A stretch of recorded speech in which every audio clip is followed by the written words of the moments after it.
Hello friends, তো আবারও একটা নতুন ভিডিও নিয়ে চলে এসেছি। কাস্টমারের রিকোয়েস্টে V neck jacket style blouse বানাচ্ছি, তাও আবার ফার্স্ট টাইম কাটিং করবো। তো চলো, তার জন্য আমি 1 মিটার অস্ত্র কাপড় নিয়েছি,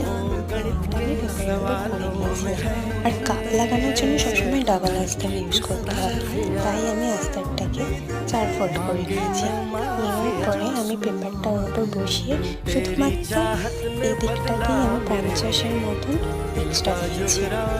যদি তোমরা ড্রয়িংয়ের ভিডিও দেখতে চাও তাহলে কমেন্টে আমাকে অবশ্যই জানিও। তারপরে দেখো, আমি ব্লাউজের ব্যাক সাইডটাও ড্রয়িং করে নিয়েছি।